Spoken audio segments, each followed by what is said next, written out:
Hey everyone, this is Amy. I wanted to come on and do a quick little video taking a deeper look at how to read bill language. So this is something that I think it doesn't feel accessible to a lot of us who are just kind of regular citizens and not working in this arena. This is something that when I was working for Nebraska Appleseed, I learned how to do. I got pretty decent at doing. It's definitely a skill that anyone can develop if you have the right tools to sort of send you off in that direction. So in this video, I want to take a few minutes to look at some of what we are exactly looking at when we are trying to read bill language, take a look at the Nebraska Legislature's webpage, and then I want to practice taking a look at a few bills that I think will be helpful in giving you the tools to go out and read the bills of your own choosing. So, of course, bills are how laws are passed. Bills are very important because it is our opportunity, especially here in Nebraska, we have some unique opportunities to really get in there and influence this process before a law is actually passed. Once a law is passed, it's a lot harder to make changes to that law.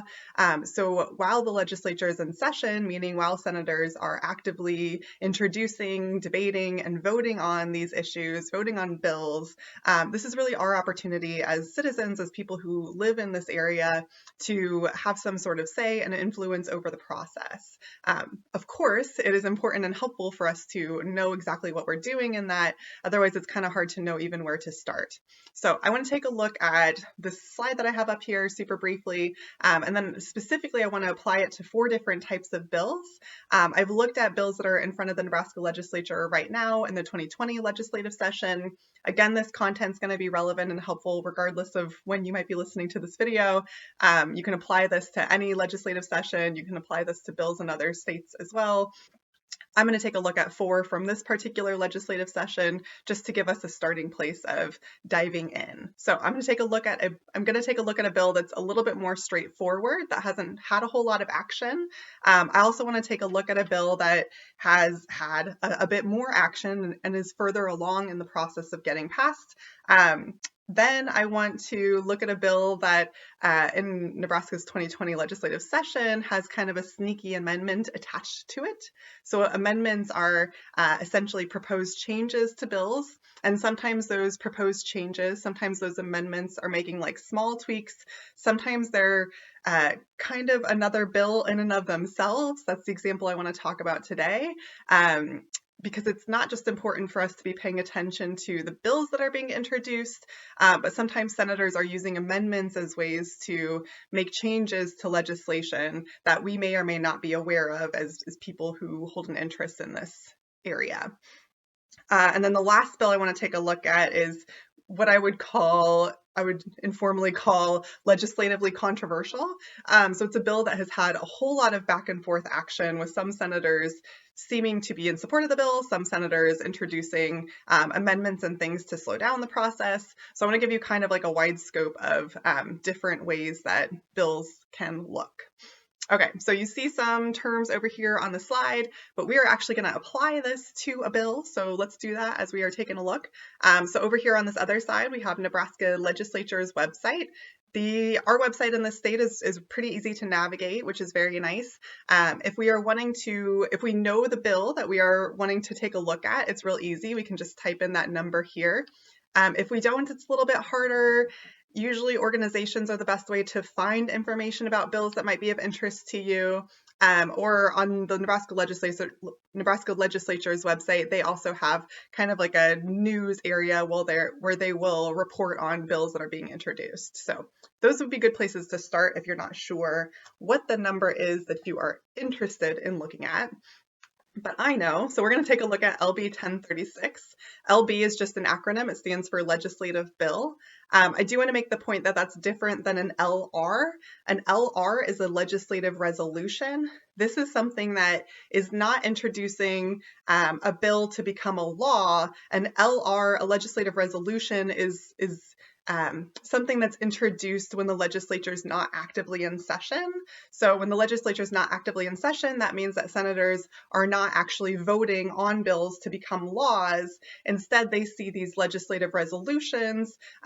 They follow a similar process in that it has to be sort of like a formal document that's introduced, but the purpose isn't to change law. The purpose isn't to change existing statute. Statute is just a fancy word for law.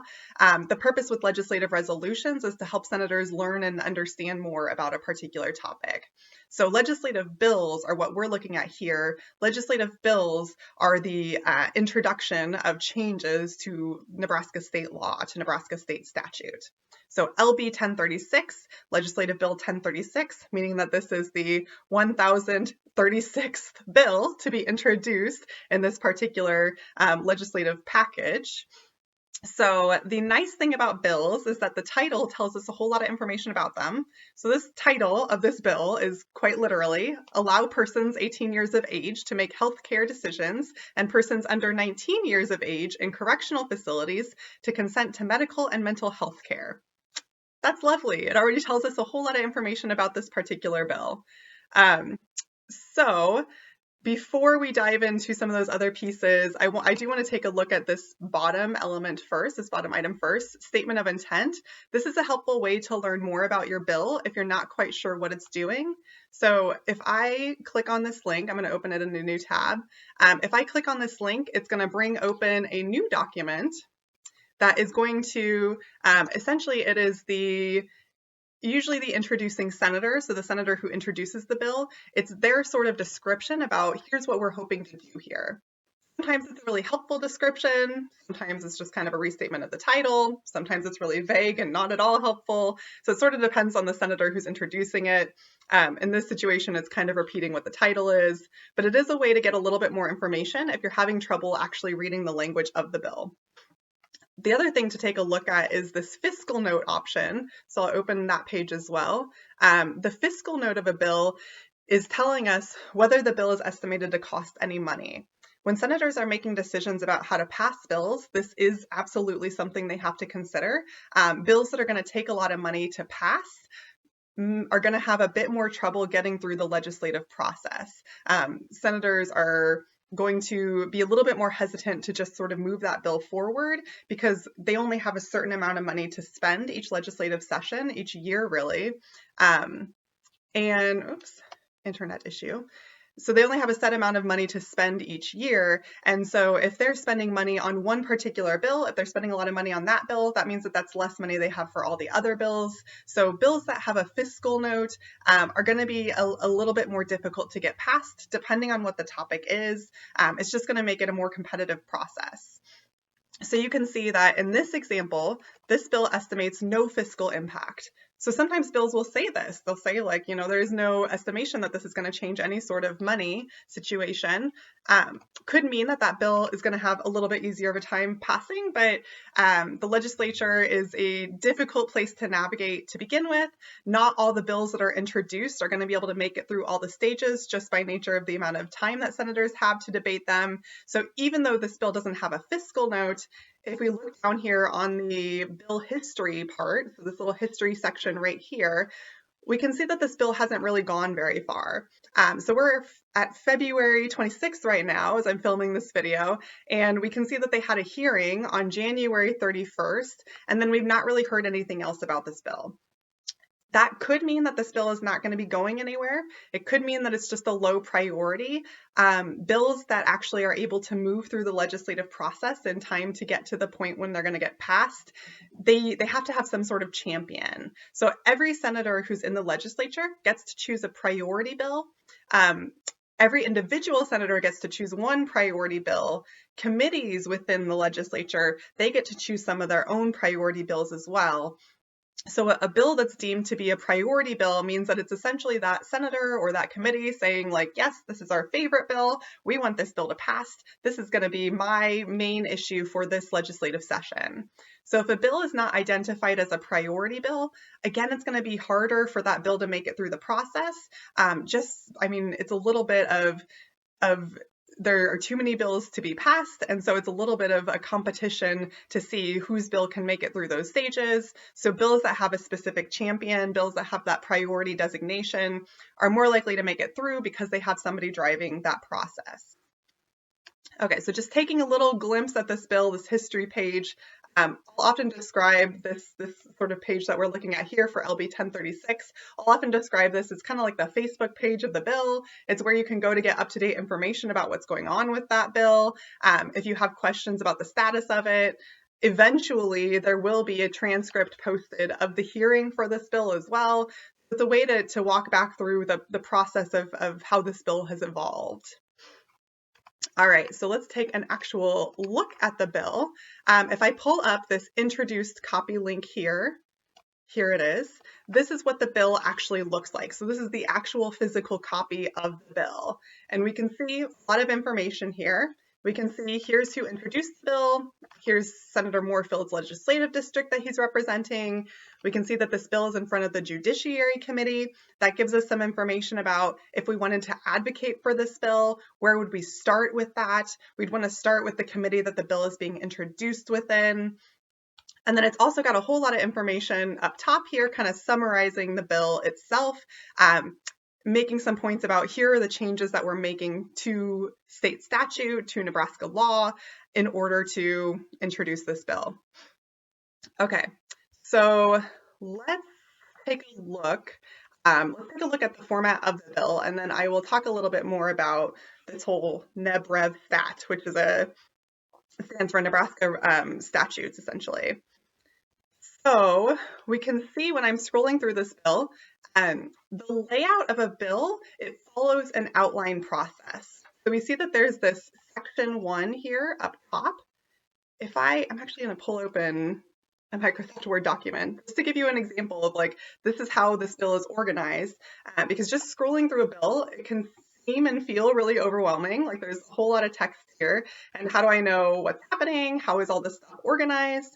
The nice thing about bills is that they follow this outline function. So if I were to like envision over in my Word document, here's how this bill is actually sort of structured. Section 1 at the top, which is essentially like, here's the main portion, here's the main section that this bill is focusing on right now. A lot of times bills just have one section. They might have more than one section as well. So we envision these sections as like, here's a main piece, here's a main section of Nebraska legislation that this bill is hoping to change. Then if we just envision like, what does this look like in outline format? It follows the same outline that we would in a Word document. So up here, number 1, it says over on this document, all persons 19 years of age are declared to be minors. So it's setting some information there. And we can see that they have a number 2, upon becoming the age of majority, a person is considered to be an adult, da da da da da da. And then we see that there's this A in parentheses, meaning that this A section, this A piece of information is falling under this number 2 item. So it's saying upon becoming the age of majority, a person is considered an adult, acquires all rights and responsibilities, except that a person, and so it's building onto this subsection, Part A, 18 years of older, who is not a ward of the state, may, and then we're giving several options of what this 18-year-old who's not a ward of the state may do. We can see it's got these I, and then it goes back over to B, meaning that all of this information right here, I through I, is a part of this A, item A, underneath number 2. So this is a helpful thing to know about bills, just so you can understand the flow of the information and how it's building from one piece to the next. So as you're looking through these, envision it in the same sort of outline flow. The most important part of that is just when you see like these I items, you know that those I items are only applying to this A item here. So I through I are in reference to item A here, and then items A, B, C, and D are all under this section, or all under this number 2 part of this overall section. So it's structured to be read in this sort of like outline flow. So that's just a little bit of like what we're overall looking at here. The nice thing about bills though is that it's helpful to read through all the language so that we know exactly what it is we're getting into. But the nice thing about bill language is that they'll flag for us what the changes are. So all the text that we see over here on this screen that is neither underlined nor crossed out, this is current statute language. So this is the law as it stands right now. This is the law as it stands right now. If we keep scrolling through this bill, when we come across a piece that's crossed out, so we see that they crossed out and here, we see they crossed out and then we can see that there's this new language that's underlined. These are the changes to the bill. So these are the parts to pay attention to when you're trying to read a bill. This is the first thing I would say, like skim through the bill and look for those pieces, look at what's crossed out, look at what's underlined, and then read the rest of the bill that's not crossed out or underlined, read the rest of the existing statute language as much as you need to in order to get a feel for what this is actually changing. We can see they've crossed out the word and because they've added some additional sections. Before, this section number 1 that we're looking at here, ended with item B. There was no item C or D. So they crossed out the word and because they are adding some extra components. So you can see they added the word and down here just before the new last section that they're hoping to get passed. So if this bill passes, it's going to add an ability for folks who are 18 years of age or older to make healthcare decisions for themselves without the consent of a parent or guardian. Current state statute is that 18-year-olds or older can consent to mental health services for themselves without the consent of their guardian. This bill would also make it so that they can make healthcare decisions without the consent of their guardian. And then some specifications for those who are under 19, but who are incarcerated as well. Okay, so that's a real kind of quick overview of what we're looking at when we pull open a bill. I also want to show you when it says to amend section 43-2101, I want to take a look at what that means. So if we go back to our Nebraska Legislature webpage, so this would be for those who are interested in getting kind of a more in-depth understanding of what the law actually is. If I go to this search laws function, I'm going to open it in a new tab just because the internet's running a little slow today. So if I go to this search laws function, what it's going to allow me to do is to pull up all existing state statute. And so then I can compare. And the purpose of this, I just want you to know, like this piece of paper, this bill is being introduced, but it is being introduced to amend existing statute language. It's being introduced to amend the section 43-2101 in Nebraska state law. So 43-2101 actually refers to a specific chapter, essentially, a specific section within a chapter of our current state laws. If I go to this search laws section in the Nebraska Legislature's webpage, I can scroll down. I could search for it, although their search function is kind of funky here.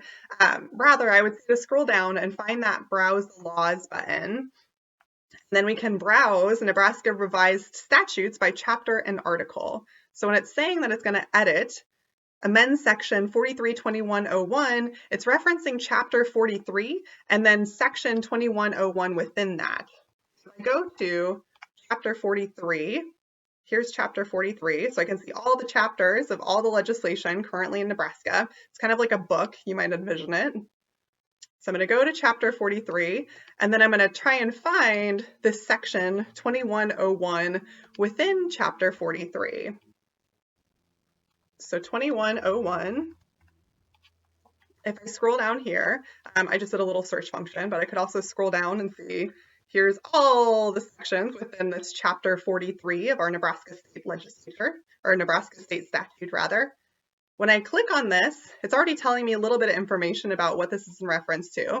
So this is the specific piece of Nebraska's current state statute that is proposed to be edited by this bill. So when I open this, it looks familiar, right? So this is the exact same language that is being shown to us in this bill. The only difference is, of course, the bill is telling us, here's how I'm going to change this existing state statute language. So where it says acquire or convey, it's crossing out this word and it's adding items C and D to this part of Nebraska state legislatures, or to this part of the Nebraska state statute. So it's adding this to our current law language. So when you see this little piece within the bill, you can know that's what it's referencing to. If you wanted to, you could go and look up currently what is in the state statute. It's going to be the same as the bill language, although sometimes it's helpful to see what the current law is to get a better understanding of like, okay, how does this fit in? How does this bill language fit in? Alrighty. So I think that covers everything we have over here on the slide. I want to also take a look at if I wanted to do some legislative advocacy. How would I find who to advocate to? So the introducer of the bill, of course, is already in support of the bill. This is the person who's saying like, hey, I want this bill passed. So if I wanted to see where this bill is in the process, the first thing I want to do is take a look at this history section. So I can see this bill has not moved out of committee yet. Just for reference, here's like a quick image of the lawmaking process in Nebraska. So all bills will start out with a public hearing. If and when they move out of committee, if and when they move out of that public hearing stage, meaning that the committee that that bill is being heard in front of, the committee passes the bill through their committee. If and when that happens, it'll tell us over here on this history section that the bill has been moved to general file. So general file, select file, and final reading are the 3 stages of voting that all bills have to go through in order to make it through that legislative process. So in order to be sent to the governor for approval or for veto, to be able to continue moving through that process. So I can see that this bill has not made it out of committee. So if this is something that I feel passionate about, reaching out to the committee right now is a really good idea. I can reach out to my state senator as well. That's always a great idea too. But I can also help nudge the committee along to say like, hey, this bill is really important. I know you're kind of sitting on it right now, but I think you should pass it, or I think you should get rid of it, or whatever it is that I think. So if I wanted to find out where is this bill at, I can see it's referred to the Judiciary Committee. So that's where it's sitting at right now. It's sitting in committee. The Judiciary Committee is the entity that has the power right now to take action or not take action. So if I click on committees in our website, I can go to like these different about or standing sections or whatever. And actually, I think on the home page might be an easier way to do this. So let's do that. So if I go to the home page,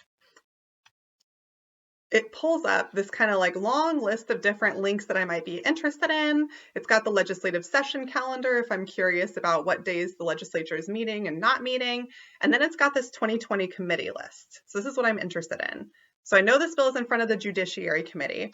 If I click on this link, it's going to tell me here's the layout. Here's how senators have been designated and assigned to different committees this particular legislative session. So it changes every year, but I can use this document. They'll update this link every year. I can use this document to find the Judiciary Committee, and now I can see who's on that committee.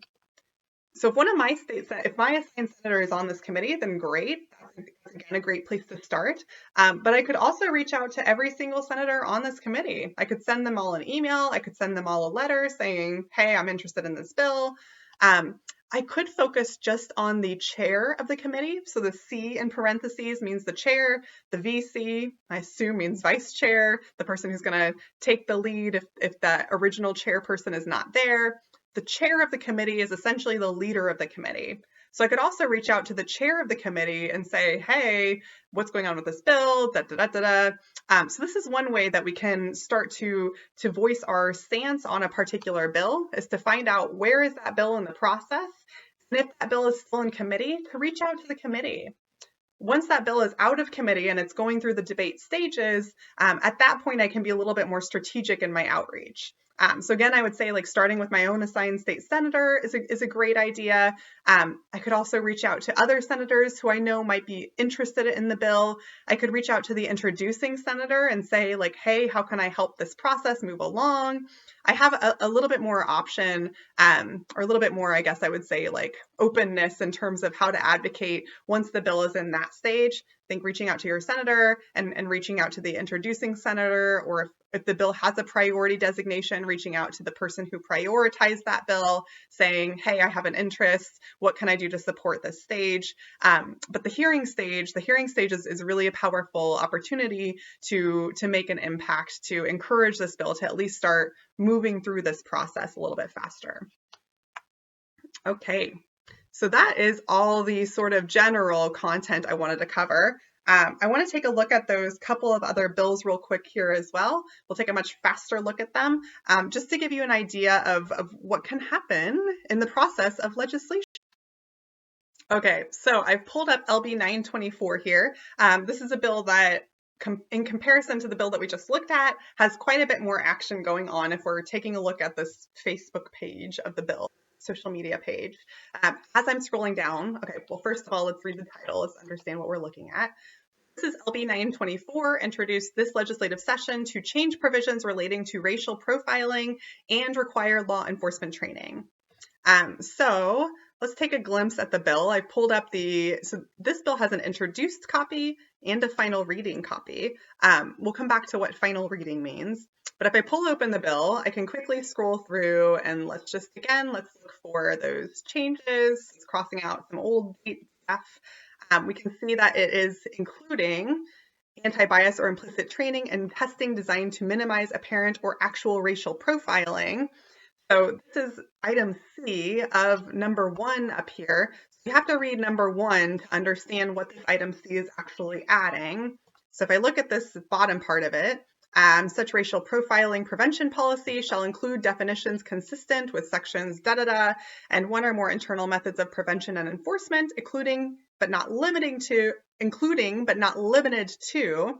So it's essentially adding an additional way that racial profiling prevention policies can be implemented in the state of Nebraska. It's adding a focus on anti-bias and implicit bias training. If I continue scrolling down, I can see not a lot of changes happening so far. If I keep going, however, I can see that here's this section, this item, that talks about if all these entities that are being referenced to in this bill, so Nebraska State Patrol, County Sheriff, police departments, etc., if they fail to record, if they fail in a material manner to record or retain information as required, or provide the information as required, such an agency shall be ineligible to receive loans, grants, funds, or donations. So it's essentially adding like an accountability component here. Again, I want to read this in a little bit more detail to understand, go back and take a look at what are these subsections here, but it's essentially adding an accountability piece. If this stuff is not fulfilled, if these law requirements aren't met, here's what's going to happen. These agencies are going to be ineligible to receive money. A little bit of a force behind it. If I keep scrolling, I can see that there's a component here about sheriffs attending 20 hours of continuing education. And now this bill would be adding at least 2 hours of anti-bias and implicit bias training to address racial profiling. There's some other pieces of detail about that. On a continual basis, including this 2 hours of anti-bias, implicit bias training as well. You can see there's a lot of different references to increasing and improving the anti-bias training that law enforcement officials are able to, or do receive, are required rather to receive. So that's essentially what this bill is doing. If I scroll down, I can see a whole lot of action. So much like the last bill, this bill was introduced in January of this year, placed on judiciary. I can see that some senators, Senator Wayne added his name, meaning that that's kind of like a stamp of approval. Like, Senator Wayne, also stand by this bill. It's like co-signing. I co-sign this bill. We can see this was deemed Senator Chambers' priority bill. So Senator Chambers was the introducing senator as well, which is not unusual. A lot of senators prioritize a bill that they themselves have introduced. We can see this bill advanced out of committee and was placed on general file. Let's go back to this page. It was placed on general file, the first time senators debate and vote on the bill. We can see it advanced out of that stage and was placed on select file. And we can see that it also advanced out of that stage and was placed on final reading. So as of just yesterday, as I'm filming this video, this bill advanced into final reading. So senators will vote on this bill one more time. If they vote in approval again for the third time, then it will be sent to the governor. And the governor can decide to allow the bill to pass. He can add his name to the bill, also in support of the bill, or he can veto the bill. If he vetoes the bill, then the senators have another chance to override his veto. they have to have a bit more support for the bill than they did in order to pass it. Just passing a bill through these stages only requires a simple majority. So we have 49 state senators in Nebraska, so that means 25 of them would have to vote in support of this bill. If a bill's vetoed, they have to have a bit more senators in support of it. So sometimes bills don't make it through if a governor vetoes them. The fact that this bill has made it to final reading indicates that it's going to very likely end up on the governor's desk, and unless he vetoes it, will be passed as state law in Nebraska. So there's a final reading version of this bill as well, which it doesn't look like. We don't see anything about amendments.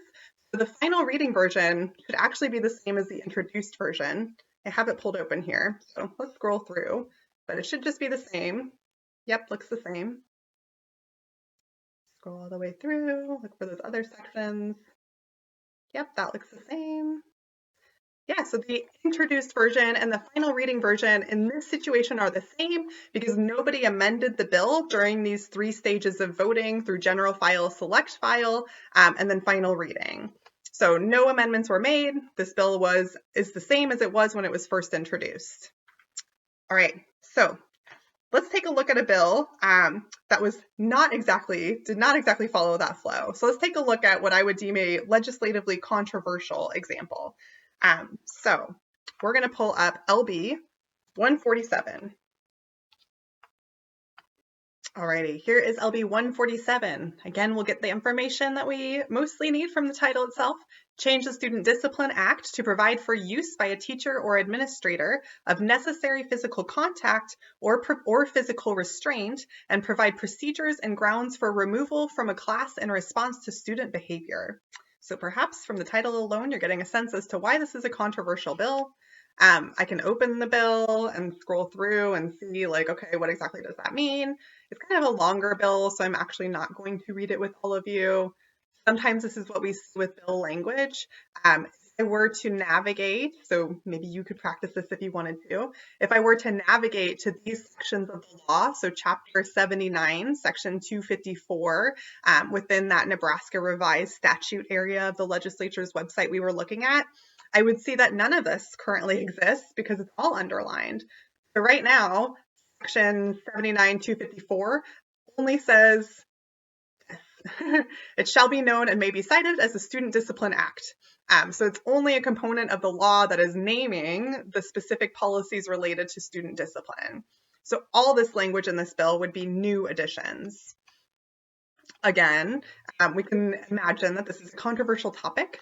If we scroll through, let's look at the history on this bill. So start at the very beginning, start at the very bottom. A little bit of action, right? We can see this bill was introduced in 2019.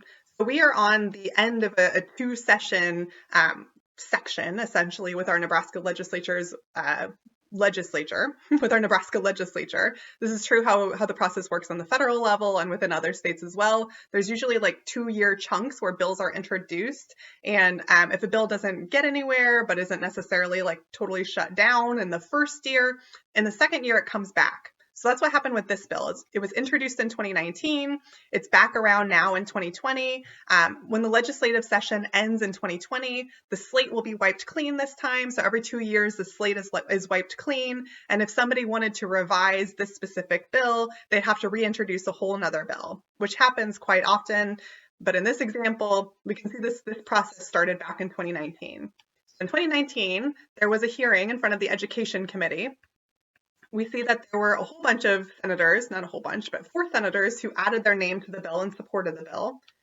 We can see the Education Committee created this as a priority bill. So the committee itself said, this is one of the bills. Each committee has a set number of bills they can prioritize. So the committee itself said, this is one of the bills that we think is really important. We're going to prioritize this bill. And then we can see there was kind of flurry of all these additional actions. So amendments filed, there were motions filed to indefinitely postpone the bills pursuant to certain rules and sections within Nebraska state law. So we can actually click on and see, what some of these amendments were if we wanted to.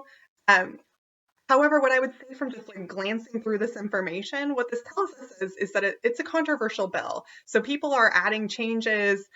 This particular motion was to indefinitely postpone the bill, basically meaning to kill the bill. So this senator, Senator Wayne, didn't want this bill to go any further. That would be my assumption. We can look at some of the amendments. So I clicked on this AM 1750, and we can see that this would just kind of like totally revise some of the pieces. It would replace the original introduced language with something completely different. So there's kind of like a lot of back and forth. There was this other motion that was pending and it prevailed. Again, we can click through and read all this stuff. The main thing to know is just that this means that there's been a lot of back and forth on this bill. We can also see this bill did move out of committee, which isn't surprising since the committee prioritized it. It was placed on general file, and then it stayed sort of stuck in 2019. In 2020, things picked back up. We can see the amendments continued to pick back up. Some of them were still pending. A few new ones were filed. Quite a few new ones were filed. So sometimes the filing of amendments sometimes the intention is to actually like tweak wording and allow for compromise. So senators on this bill might have been like, I'm not comfortable with this phrasing, but if we replace it or if we take it out, then, I can get behind this bill. Sometimes that's what amendments are doing. When there's this much action, I think that oftentimes amendments are a way to like slow the process down too. So this is how we see some of those political games playing out behind the scenes, but also kind of in front of the scenes. When there's a lot of back and forth like this, it's likely that there's some political games happening and that people are trying to slow this process down, perhaps likely to prevent this bill from getting out, from moving forward. So this time around, we see that another senator has prioritized this bill. We can see just yesterday, an amendment was filed to this bill. So it'll be a long process moving forward for this bill. It'll be interesting to stay tuned and see what happens if they're able to get it through, or if these sort of like political maneuvers keep this bill stuck at the point where it's at. So right now it's at general file. It's not moved out of general file, meaning that the whole legislative body, all 49 state senators in Nebraska, have not come to an agreement yet on moving this bill beyond this stage. So stay tuned for LB 147. All right, final bill I want to take a look at today is one that I mentioned has kind of like a sneaky amendment that is, I guess, sort of relevant to the bill that's being introduced. But I wanted to include this example because this is something that I saw in my time at Nebraska Appleseed that I didn't know happened. I wasn't aware of that legislation would sort of be moved forward in this way. So I'll give a personal example that if you've been in one of my classes, you've likely heard before, but I think is important to bring to the forefront because again, there's these political processes that oftentimes we as advocates, we as activists, we as whatever people who are trying to help other people aren't necessarily aware of. So back when I was at Nebraska Appleseed, this was before I was at Nebraska Appleseed, but I did kind of deal with some of the aftermath in some of my roles there. Leading up to my position, back when I was working in another child welfare position, more on the front lines, more direct service focused, but still kind of keeping an eye on some of those bigger picture changes that were happening with the child welfare system here in Nebraska. There was a bill that sort of like sneakily got by because it was connected in an amendment to another bill. So an amendment is I think intended to be just a way of amending the bill that's being introduced. Sometimes, however, amendments are used to attach like other parts of bills or really just like something else that a senator wants to see be passed and put into state law. Sometimes amendments are used to like sneak that language into a bill as well.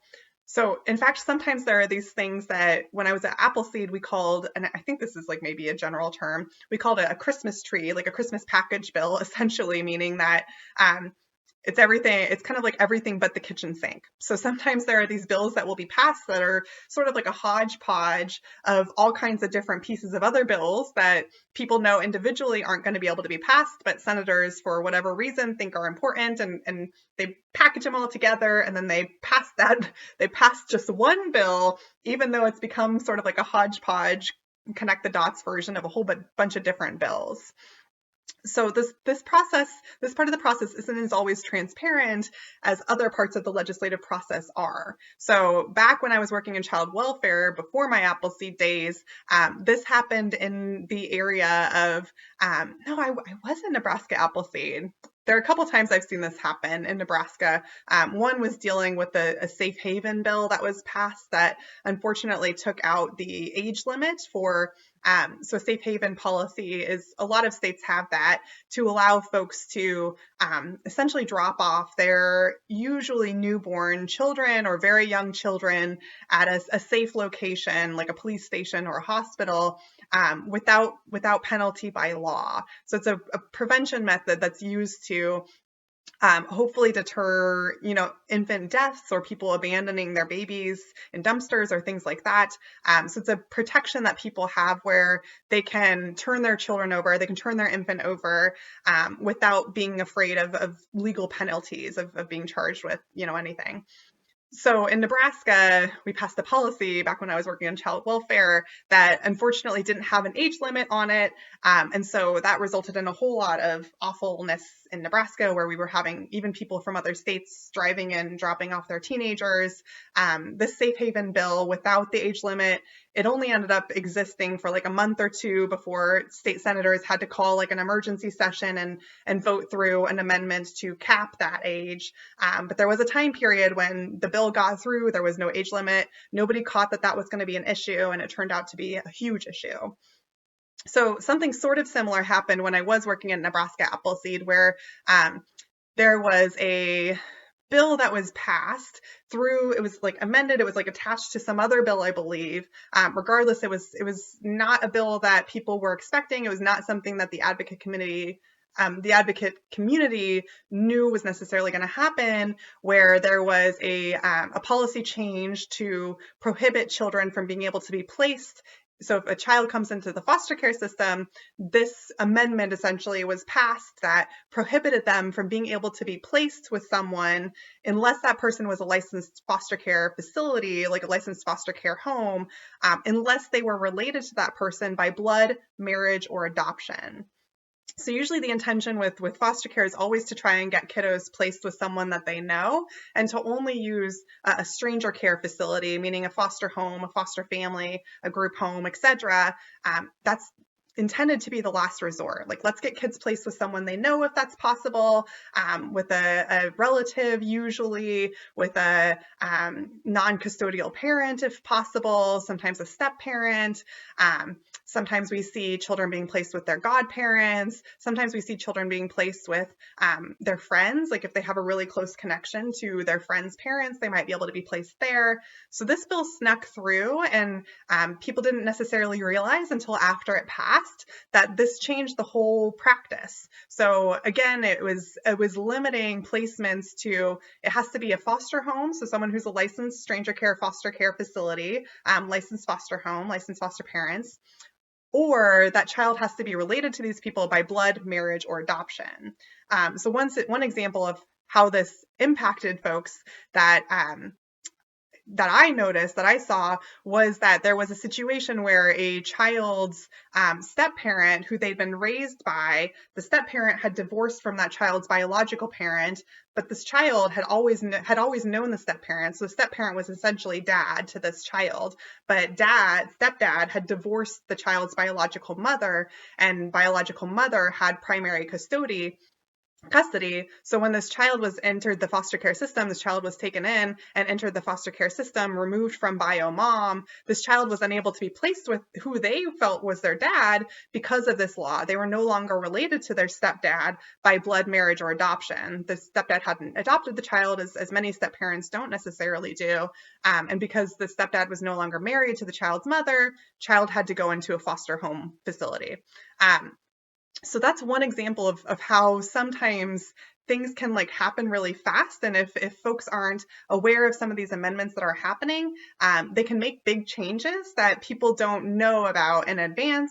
So it is helpful to kind of keep our pulse on these issues. Not always easy, but I wanted to talk about this bill because I think it provides an interesting example of how this is kind of showing up in 2020. So this bill we have up here is LB 1059 to change provisions relating to healthcare facility licensure. If I open the introduced version of the bill, here it is. I can scroll down and see it's a pretty short bill. It's less than a page. And there's really only one piece that's being changed. So the application shall be signed. So this is an application related to healthcare facility licensure. The application shall be signed by the owner. So it's giving this list of options. It can be signed by any of these people. Before this bill, it had to be 2 members. This bill is changing it to be 1 member. So like, okay, I don't know a lot about healthcare policy. I'm not sure exactly what that means. If we look at the statement of intent, we can get a little bit more. Again, it's essentially, my perception is that it's like simplifying the process for folks to be able to submit these kinds of applications. So it allows 1 member to sign this instead of 2 to apply for a license to operate a healthcare facility. It's like making it a little bit easier. But then we can see it's got this extra amendment language down here as well. So this amendment language, it amends the Child Protection and Family Safety Act to add intent language relating to the use of drug testing in child abuse and neglect cases. Curious, right? How does this connect with the Healthcare Facility Licensure Act? And my answer is I'm not really sure. But here is, so we can see this bill is in front of the Health and Human Services Committee right now. The hearing is actually scheduled for tomorrow, so it'll be interesting to see what happens. But we can see this amendment was filed. If I open this amendment, so I have it opened in another tab. If I open this amendment, I can see that it is updating. So it's updating section 28.710, which the original bill was updating 71.43.433. So again, like totally different sections, seems totally unconnected. And essentially this is adding the right for DHHS to test for alcohol and drugs. So it's including some definitions. Here's what that means. Here's what alcohol and drug testing means. And then if I continue scrolling, scroll way, way, way down, I can see that it's added this new language at the bottom. So it says there's this number 1 item that talks about department recognizing that alcohol and drugs are contributing factors in abuse and neglect, can impair parents' judgment, etc., and so on. And then it says that alcohol and drug testing shall be a service available for all court, non-court involved, traditional response, or alternative response cases. Essentially saying that anybody who is remotely court affiliated, whether it's court or non-court involved, anybody who's remotely affiliated with DHHS could be subject to alcohol and drug testing. So this is an example where an amendment seems to be like totally not really connected to the original purposes of the bill, but we're seeing some sort of like legislative maneuvering happening that would take this bill and add this other component in it. And again, it's important for us as advocates and activists to be aware of this, because while I may not have strong opinions about whether 1 person or 2 people should be allowed to sign documents requesting the opening of a healthcare facility or licensure for their healthcare facility, I may not have strong opinions about that. I may have strong opinions about mandatory drug testing and mandatory alcohol testing of families who are affiliated with child welfare services. You know, if those families aren't involved because of alcohol or drug use, you know, I think there's an ethical question about is that helpful? Is that beneficial? In order to is kind of like keeping this extra eye on them. Is that going to help or hurt families and children in the long run? So I wanted to include this example just because it's a modern example of how these processes work sometimes, and another way that we as advocates can sometimes see things pass through the legislature that if we're not paying attention, if organizations aren't paying attention, we might otherwise miss. So all of this said, I hope this was helpful. Again, I would encourage you to try some of this on your own, and yeah, happy pursuing your legislative advocacy practices.